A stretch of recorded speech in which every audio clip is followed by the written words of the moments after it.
All right, now this is an important lesson. If it comes down to chainsaw versus pillow, chainsaw's gonna win.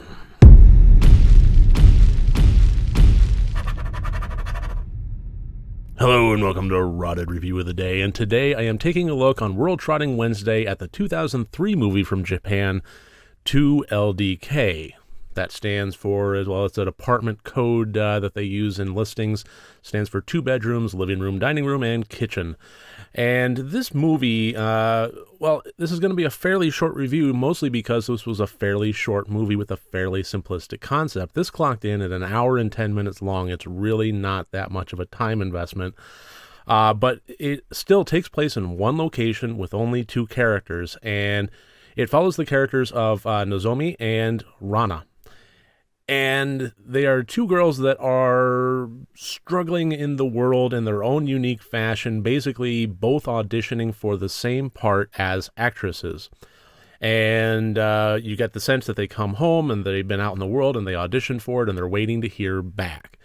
And there's a whole lot of very kind of backhanded compliments going on between the 2. It has a lot of internal monologue in each of their voices. So they'll say one thing, think another. It's very, very two-faced conversation with a lot of cattiness going on there. That's really, it's a word that I don't really enjoy utilizing, but it's really, really difficult to avoid it with this particular movie, and that's the cattiness behind it.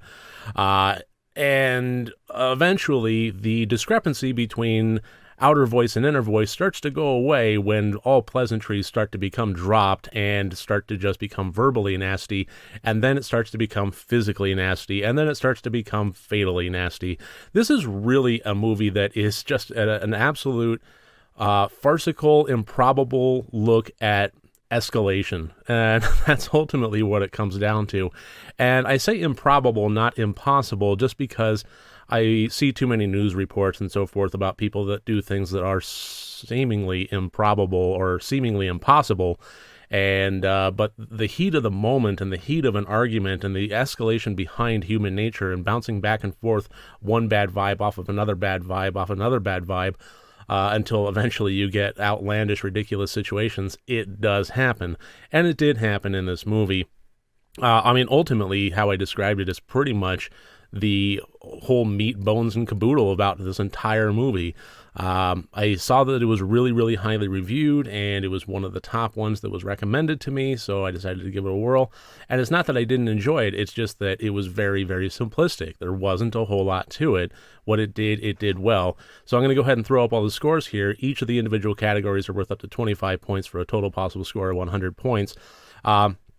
The plot, 18 out of 25 there. Like I said, it was very simplistic, but it kept to the simplicity very well. It was absolutely over the top. By all rights, both girls should have died 5 times over by the time the end credits rolled, but it was still an enjoyable little farce for what it was. It was clear that it was very honest with itself, and that affects the intention score as well. It was very honest with itself. It was very honest with the audience that this is what it was trying to do. It was trying to have some fun with it. It was trying to have these 2 characters basically just battle royaling it out in their little apartment. The acting, I gave a 15 out of 25. All told, pretty good performance this year. I'm going to say on the high side of average, but still, there wasn't really a whole lot of range that was going on here. It was basically just seething internalized hatred and then seething externalized hatred, and that's pretty much, it ran the gamut there. It did kind of go into some backstory a little bit on the characters. They reflected on their own personal journeys that led them up to that moment, and it kind of explored a little bit what made them ultimately damaged internally, because they started out as 2 very, very different characters, and it explored that difference in their history to, like I said, explain how they got to where they are now.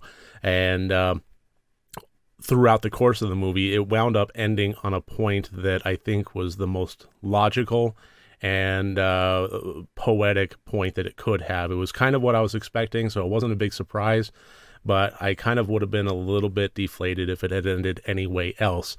So the acting really did kind of sell this one. There just wasn't a whole lot there to judge.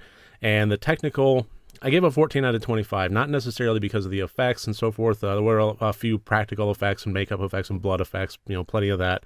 But ultimately, I don't know. I didn't watch any kind of behind the scenes on this one, but I really get the strong sense, having watched this, that this was a closed set, that, this wasn't a 3/4 panel set where the camera had a lot of room to move, and it affected a lot of things, especially once the action started happening. You could feel the confined space, not just for the two actresses, but for the cameraman that was trying to keep up with all the motion and so on. And it worked for creating that kind of frantic atmosphere, but it was still kind of tough on the eyes. It was made a bit tough to watch and follow along with what was going on in those extreme moments.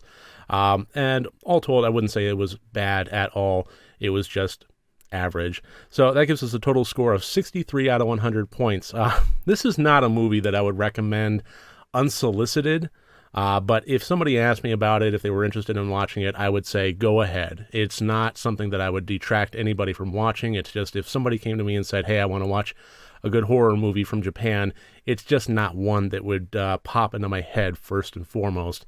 So that should about do it. That's my review of 2LDK from Japan in 2003. Thank you very much for joining me here today. It really does mean a lot to me. If you like these videos, please click like and subscribe. If you want to support me further, my Patreon link is below. Thank you again, and remember, next time you want to watch a horror movie, first make sure that it's good and rotted.